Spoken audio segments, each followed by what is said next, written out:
Bueno, comienzo ya a partir de ver este acontecimiento del día de ayer, en la cual pues ya hubo una juramentación oficial de cara al trabajo territorialmente que se abre ya de cara a los comicios del 2024. Sí, definitivamente ayer digamos que culmina todo un proceso que ya se dio de los meses anteriores dentro de nuestro partido, que fue el proceso de elección interna. Debo decir que en los 262 municipios, para nosotros, celebramos nuestras elecciones internas. Fuimos el único partido que celebramos elecciones directas y presenciales totalmente en los 262 lugares donde se eligieron a nuestros candidatos y candidatas, consejos municipales, alcaldes, candidatos a diputados, al Parlamento Centroamericano y por supuesto a la Presidencia de la República. El día de ayer en la 43ª Convención Ordinaria del FMLN se ratificó y se juramentó a esos candidatos, a esos hombres y mujeres que ya están en el territorio, que ya están en contacto con la población, de cerca con la gente, acompañando sus aspiraciones y por supuesto también evidenciando las necesidades que la misma población está sintiendo. Creo en esto que al menos siempre nuestro reconocimiento a nuestra militancia, porque tener la capacidad organizativa de estar en todos los territorios, en los 262 municipios, hacerlo de manera presencial además, obviamente le da más legitimidad a nuestro proceso, evidencia la capacidad organizativa que tiene el FMLN y eso nos permitió, obviamente, ya estábamos preparados y preparadas para participar en la mayoría de los municipios y obviamente en los otros niveles de elección previo a la decisión de eliminar municipios. Sin embargo, luego de eso, a pesar que quizás creyeron que no íbamos a tener capacidad de reacción y de responder a ese cambio de último momento, que además es una medida que ya hemos cuestionado por las implicaciones que tiene en contra de la población, en contra del desarrollo local, en contra de la autonomía local, fuimos capaces, y esto también es de reconocerle a nuestra gente, a nuestra militancia, de adaptarnos a estas condiciones y presentar a nuestra militancia para la elección interna, y ahora pues ya desde el día de ayer lo hacemos de manera oficial a través de la ratificación y proclamación, mejor dicho, proclamación y juramentación de quienes para el proceso electoral 2024 pues estamos asumiendo con mucho compromiso una candidatura en los diferentes niveles. El país venía avanzando en los últimos años en un proceso al que le llamábamos descentralización del Estado.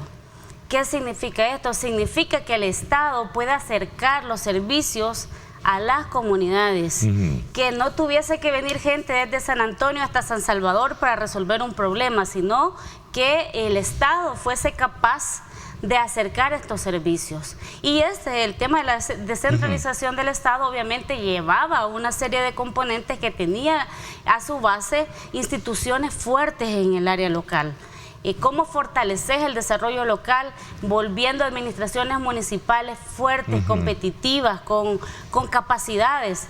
Sin embargo, esa visión no existe ahora. Ahora hay una visión opuesta a la descentralización. A ver, la finalidad o el objetivo, y sí desde una perspectiva bien egoísta y mezquina, de parte de Nuevas Ideas, porque desde el gobierno les mandatan en la Asamblea Legislativa aprobar esa eliminación de municipios y lo que en otros momentos ha sido la eliminación del FODES, la concentración de la obra municipal y de las decisiones en torno a la inversión local en una institución que ha demostrado en estos años que es incapaz de resolver todas las problemáticas, tiene el objetivo claro desde una perspectiva electoral y sobre todo haciendo cuentas alegres porque toman de base el 2021. Yo lo que veo grave, porque lo decía Dina también, es cómo en un contexto donde la pobreza se ha incrementado en 4 puntos, la pobreza extrema, que son aquellos hogares donde no se come 1, 2 o incluso hasta 3 días, se ha duplicado con respecto a lo que había en el 2019 y son datos oficiales, datos de la encuesta de hogares y propósitos múltiples, donde la fuerte crisis económica golpea el bolsillo de las familias, vayas en un claro retroceso irresponsable donde alejas los servicios, los programas, los proyectos que puede implementar un gobierno local y los centralizas nuevamente, además centralizas los recursos públicos, eso atenta contra el desarrollo de la gente, contra el desarrollo humano. Todo organismo internacional, la CEPAL, por ejemplo, cuando habla de desarrollo y de desarrollo humano, pone como un eje principal la descentralización. Entonces aquí es como que nos hemos ido en retroceso, yo no sé ni cuántos años atrás. Ustedes buscan la reelección hoy para un periodo más en la Asamblea Legislativa. ¿Hay un trazo, hay un eje, digamos también de observancia de esta nueva modalidad en la que entra la Asamblea Legislativa con el número de diputados, ¿no? Es casi parecido la lectura, digamos, o tiene diferencias en cuanto al enfoque en la parte municipal y en la parte municipal. O lógicamente son dos áreas diferentes, pero la interpretación política a lo mejor sea similar, ¿no? No sé. Bueno, en este caso hay que tener en cuenta que también la intención clara de Nuevas Ideas y del partido de gobierno es seguir teniendo no soltar ni siquiera un poquito del control. Yo no entiendo cuál es el miedo. ¿Por qué no ir a un proceso electoral con las reglas como han venido funcionando en los últimos años y que además tienen como antecedente toda una historia en nuestro país de concentración de poder, de dictadura, de autoritarismo, de fraudes electorales? ¿Por qué cambiar las reglas a última hora? Y en el caso legislativo, aunque obviamente es otro ámbito, pero tiene una relación directa también con la vida de la población, con el ejercicio de contraloría o de pesos y contrapesos entre órganos de Estado, es decir, que un órgano de Estado como la Asamblea le pueda decir al Ejecutivo, que está liderado por la Presidencia, no, mira, esto es un exceso, no podemos aprobar esta ley porque esto va en contra de la gente, como tuvo que haber pasado, por ejemplo, con el Bitcoin, con la reducción del FODES, que es lo que hablábamos acá, pero sabemos que a los gobiernos autoritarios como el que tiene nuestro país le conviene tener correlaciones mayoritarias o si no es que el control total de otros espacios. Recientemente hemos conocido, por ejemplo, de encuestas, la más reciente en el enfoque de Fundaungo, que traza su investigación o su pulso social en el tema de los gobiernos municipales, la más reciente también de la Universidad Francisco Gaviria, que creo que es más general en cuanto al abordaje en el caso de los diputados, por ejemplo. Plantea, según el trazo, que si las elecciones fueran en ese momento, entendería que son de los 60, estarían casi solo sacando 2 diputados, uno el FMLN y uno el Partido Arena. El resto sería para la bancada oficial. Mira, yo quizás solamente quiero un poco complementar lo que decía Anabel. Yo sí creo que el tema de la decisión legislativa tiene mucho que ver con el tema municipal. ¿Y cuál es el elemento ahí conector o el elemento común? Es la concentración de poder y es la concentración de las decisiones.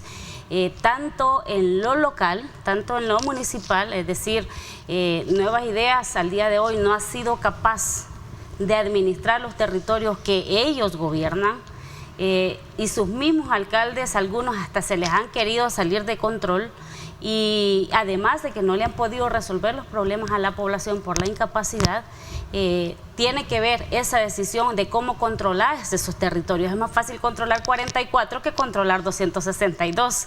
Y si a eso le sumas el tema de los recursos, ahí hay otro tema de discusión.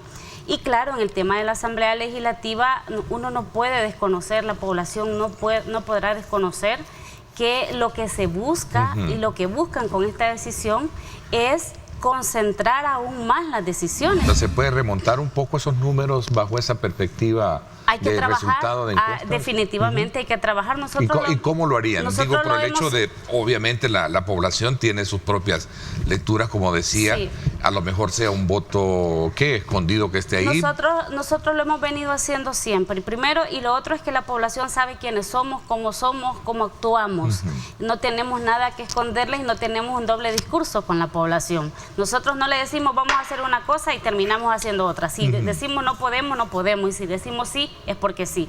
Yo creo que sí se puede hacer, hay que hacer un esfuerzo. ¿Cómo se va a hacer? Bueno, aquí en el país ya no está la misma decisión del 2021, que la población votó simple y sencillamente por la N, aún sin conocer a los candidatos. Ahora, después de 2 años, ya conoció a esos candidatos por los cuales les dio el voto y que se han estado ahí en la Asamblea Legislativa tomando decisiones en contra de la población.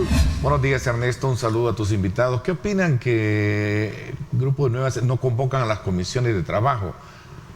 ¿Qué es lo que aprueban entonces? Mira, yo debo decir no hay convocatoria de... Porque de mis comisiones son parte de las que casi nunca sesionan.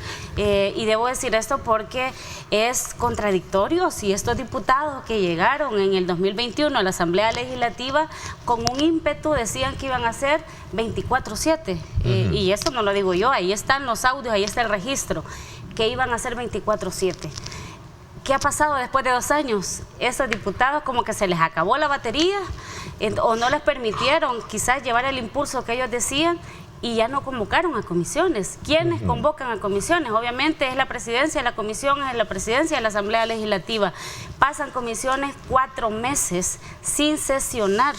Y cuando vienen a reunirse es para aprobar un informe, es para aprobar un informe trimestral, para aprobar un acta, mientras los temas de país, los temas de la población siguen estando esperando o durmiendo el sueño de los justos. Entonces uno dice, ¿para qué están estos diputados o a quién les sirve? El tema del régimen lo que ha permitido son capturas masivas sin previa investigación, teniendo como consecuencia, ya lo hemos dicho también, capturas de miles de inocentes que incluso el mismo gobierno ha reconocido, a quienes no solo se les afecta porque se les lleva a prisión, sino que hay daños también en sus familias, daños económicos, sociales. Hay casos, y recientemente, bueno, el día de ayer celebrábamos el Día de la Niñez en nuestro país, niños y niñas que están en el abandono porque no hay quien cuide de ellos, porque ya sea que han sido capturados, se les deja la carga a otras personas, en fin, los efectos son tantos, pero no se atienden las raíces del problema de la inseguridad en un país. Si la pobreza crece, si la desigualdad crece, si la migración continúa, ¿no son estos detonantes de un clima de inseguridad? ¿Por qué no también atender esos problemas?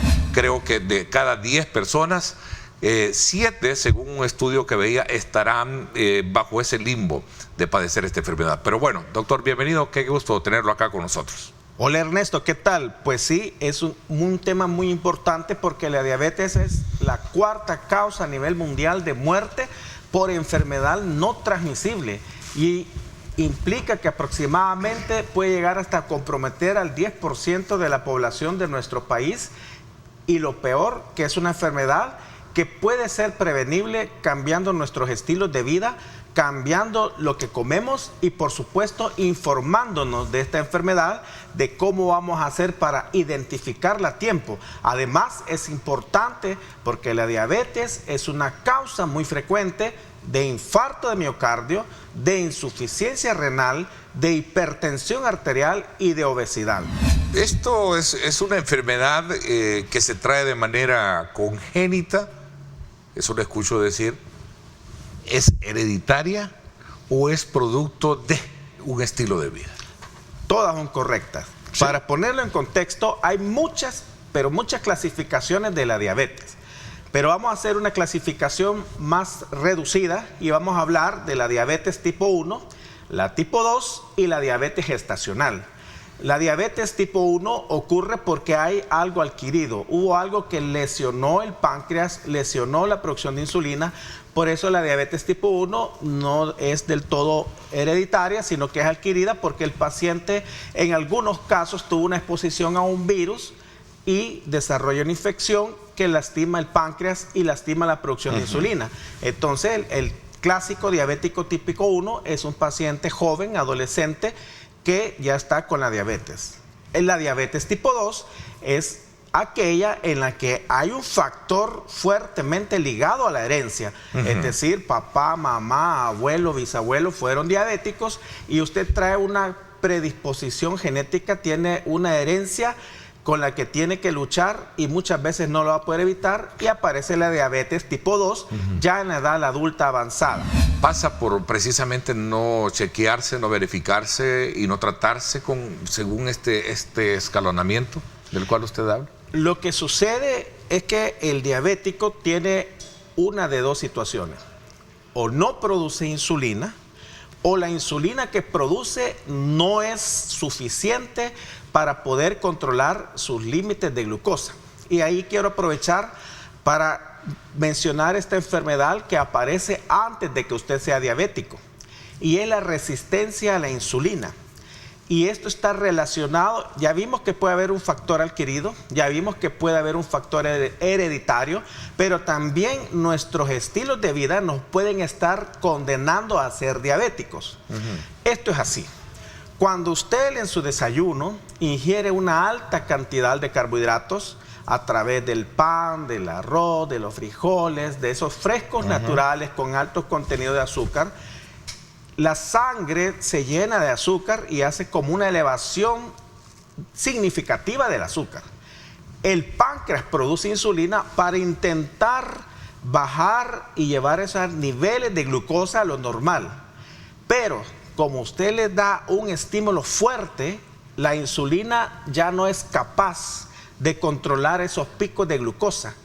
Y entonces es como que su cuerpo se vuelve resistente a la insulina. Es decir, por la alta cantidad de carbohidratos, por más que su cuerpo produzca insulina, esta insulina ya no logra controlar la glucosa. La insulina entonces es como quien dice el que genera esa combustión, esto le llaman como una combustión para poder de alguna manera mantener ese equilibrio de azúcar en la sangre. Exacto, la insulina tiene una combustión, que esto es un término creo mecánico, ¿no? Algo así. La insulina pero igual desarrolla muchas funciones en el cuerpo, pero principalmente cuando comemos se encarga de que la glucosa entre a la célula. Pero cuando usted le aporta una alta cantidad de carbohidratos, no logra hacer su acción y empieza a ser resistente a insulina. Y eso se puede detectar midiendo los niveles de insulina en sangre en ayunas, antes de que usted llegue a ser diabético. Porque la mayoría de los diabéticos los diagnostican cuando ya andan 300, 400, 500 de glucosa. Pero si usted mañana en ayunas se mide la insulina en ayunas y consulta con su médico, puede identificar a tiempo una resistencia a la insulina y puede tomar las medidas para revertir esta resistencia a la insulina y evitar llegar a ser diabético. En algún momento ando ahí por los 110, 115, 120, de acuerdo al desorden de comida que a lo mejor uno haga. El ejercicio es mínimo, pero cuando hago ejercicio, evito el tema de la grasa, logro controlar bastante el tema de la glucosa según el examen. Y yo recuerdo que en su momento mi médico particular me decía hay que hacer un poco de ejercicio poco a poco. Cuando tuve un disparo, recuerdo, la última fue de 300 y pico, ¿no? Que fue bastante elevada, pero luego se me controló un poco con medicina y luego obviamente bajo el control. Por eso yo le hacía la pregunta si esto es un modelo de educación que hay que tener presente, digo, de estilo de vida, de estilo de alimentación, etcétera, porque ese ha sido uno de los factores por los cuales yo he logrado controlar. Perdóneme que me esté colocando pero es bien interesante el caso de la experiencia. Sin embargo, escuché decir de usted de que cada quien tiene su propia, digamos, comportamiento, ¿no? Claro que sí. Cada persona, ¿va? Es decir, sí debe haber una modificación en el estilo de vida. Sí. Pero, por ejemplo, me refería que si a usted le dicen que hoy es diabético, usted no tiene que ir a meterse a un gimnasio ya a hacer un ejercicio extremo, sino como lo decía Ernesto, poco a poco. Le voy a poner un ejemplo. Es como que el carro de pronto falla. No lo va a ir a meter a una carrera de alto rendimiento. Tiene que primero llevarlo al taller. Entonces, así es con una persona que sea diabético. Por ejemplo, un diabético es obeso, puede tener hipertensión. Pongamos el ejemplo de un diabético que es un poquito obeso y dice, bueno, yo sé, yo he analizado y estoy convencido que si empiezo a hacer ejercicio, pues voy a lograr controlar mi diabetes y a lo mejor logre disminuir los medicamentos o quién sabe, incluso revertir la enfermedad. No puede alguien de un solo irse a correr, porque si está obeso tiene un peso de más que las rodillas lo van a pagar el precio de ese ejercicio extremo. Lo que sí tiene que empezar es, y lo puedo extender a toda la población, a empezar a caminar por lo menos 30 minutos todos los días, a empezar a subir las gradas, por ejemplo, en un edificio, usted tiene su oficina en el sexto piso. Bueno, no va a subir los 6 niveles de un solo a pie porque no va a poder, pero digamos, suba un piso, ahí aborde el ascensor. Si usted pasa mucho tiempo sentado en su trabajo, o por ejemplo los conductores, párese de su oficina. Si usted pasa solo por las razones de su trabajo, solo escribiendo, pues párese y haga su trabajo de pie y empiece a moverse.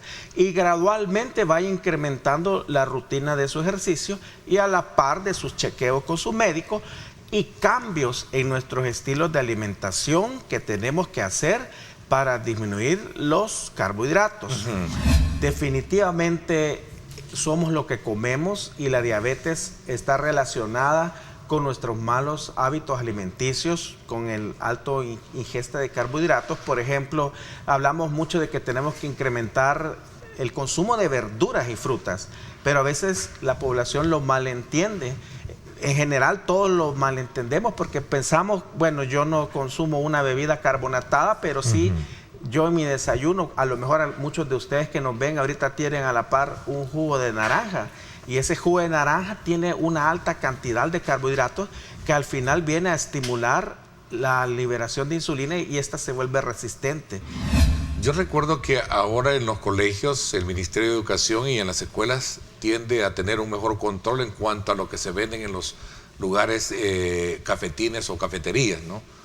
De estos. Precisamente creo que anda bajo esa misma lógica de controlar el tema de la obesidad y por supuesto la codependencia hacia enfermedades degenerativas, ¿no? Eso es muy importante porque actualmente vemos mucha obesidad en niños, en adolescentes, y la obesidad obviamente le va a llevar a tener no solo problemas psicológicos, porque detrás de un niño con obesidad puede haber ansiedad, puede haber depresión, puede haber problemas sociales, familiares, pero también le está predisponiendo a resistencia a insulina y a tener diabetes a temprana edad.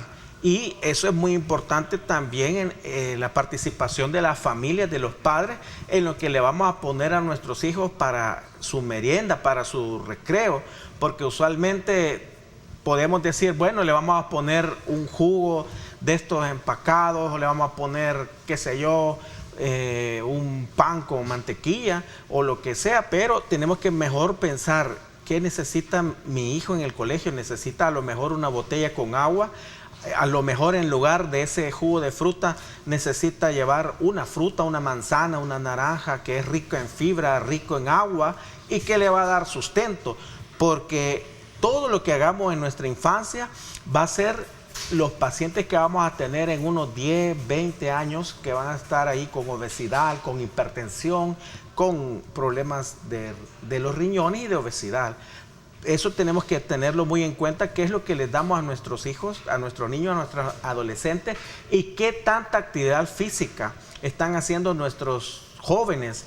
Porque hoy por hoy la tendencia es por los medios, por la comunicación, que los adolescentes permanezcan más tiempo en sus dispositivos móviles, en sus consolas de videojuegos, en sus cuartos, y nos pueden dar una tranquilidad porque decimos, bueno, al menos no anda en la calle, pero estamos haciendo hábitos y estilos de vida poco saludables porque son niños sedentarios, adolescentes que no están teniendo la actividad física normal para su edad.